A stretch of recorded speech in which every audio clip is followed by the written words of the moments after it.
નમસ્કાર મિત્રો, vision help YouTube ચેનલમાં આપનું ખૂબ ખૂબ સ્વાગત છે। જો મિત્રો ચેનલ પર નવા હો તો ચેનલને સબસ્ક્રાઇબ કરી વિડીયોને લાઇક કરી મને મોટિવેટ કરી શકો છો, જેથી હું આવી રીતે જ નવી નવી માહિતી તમારા સુધી પહોંચાડતો રહીશ અને તમને વાકેફ કરાવતો રહીશ। તો ચાલો મિત્રો, આજના વિડીયોની આપણે શરૂઆત કરીએ।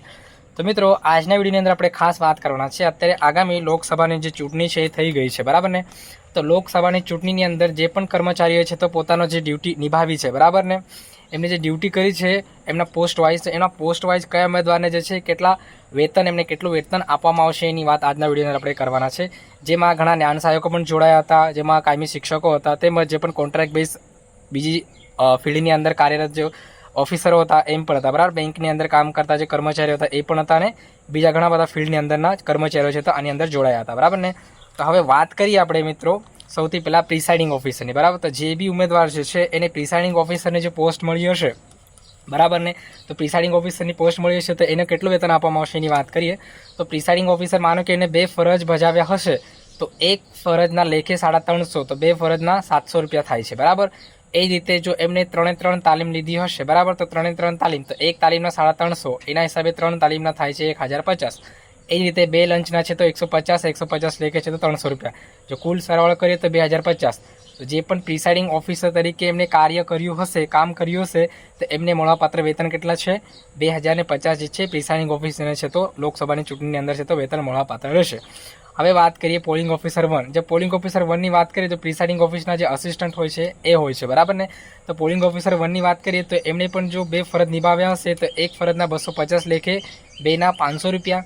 એ જ રીતે 3 તાલીમ લીધી હશે તો એકના 250, આ રીતે 3 તાલીમના 750 રૂપિયા અને 2 લંચના 150ના હિસાબે 300 રૂપિયા, કુલ 1550। તો 1550 જે છે પોલિંગ ઓફિસર 1 જે પ્રિસાઇડિંગનું અસિસ્ટન્ટ હોય છે એમને 1550 જે છે મળવાપાત્ર રહેશે। હવે વાત કરીએ મહિલા પોલિંગ ઓફિસર 1ની। મહિલા પોલિંગ ઓફિસર 1 એટલે કે મિત્રો જે મહિલા પોલિંગ ઓફિસર જે હોય છે PO2, બરાબર, PO2 ઓફિસર હોય છે એ એમને માનો કે 2 ફરજ નિભાવ્યા હશે તો 2 ફરજના 250, એકના લેખે 500 રૂપિયા, 3 તાલીમ લીધી હશે તો 250ના હિસાબે 750 અને 2 લંચના 150 એટલે 300 રૂપિયા, એવી રીતે 1550। તો PO2 ઓફિસર જે હોય છે એમને પણ 1550 તો મળવાપાત્ર રહેશે। એ જ રીતે મહિલા પોલિંગ ઓફિસર 2 એટલે કે PO3, બરાબર ને, તો PO3ની અંદર જે પણ ઓફિસર કામ કરતું હશે, કાર્ય કરતું હોય, એમને મળવાપાત્ર જો ભત્તાની વાત કરીએ તો ફરજ 2 નિભાવ્યા હશે તો 250, એકના લેખે 500। એ જ રીતે 3 તાલીમ લીધી હશે તો 250, એકના, એ રીતે 750 અને 2 લંચની વાત કરીએ 150ના એક લંચનું તો 300 રૂપિયા, એ રીતે 1550। તો P1, P2 અને P3 જે પણ પોલિંગ ઓફિસર 1, 2, 3 હતા એમને જે મળવાપાત્ર જે આપણે ભત્તાની વાત કરીએ, વેતનની વાત કરીએ તો 1550 ફિક્સ છે, બરાબર। તો 1550 જે છે એ P1, P2 અને P3ને મળશે। એ જ રીતે પ્રિસાઇડિંગ ઓફિસરની વાત કરીએ તો પ્રિસાઇડિંગ ઓફિસરને છે તો 2050 છે તો મળવાપાત્ર રહેશે, બરાબર।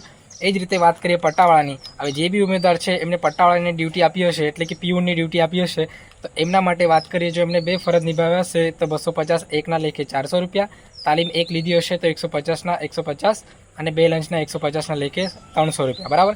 એ રીતે જે પીઓન હશે એ પીઓનને મળવાપાત્ર જે રકમ છે 850 રૂપિયા છે। તો મિત્રો, આ હતી સમગ્ર માહિતી કે જે બી ઉમેદવાર જ્ઞાન સહાયક હોય કે પછી કાયમી શિક્ષક હોય અથવા જે અધર ફિલ્ડના જે ઓફિસર અથવા ઉમેદવાર હોય એમણે જે ફરજ નિભાવી છે ચૂંટણીની વખતે તો એમના મળવાપાત્ર જે ભથ્થો કેટલો હતો એનો હિસાબ આપણે અહીંયા જોયો છે, બરાબર ને।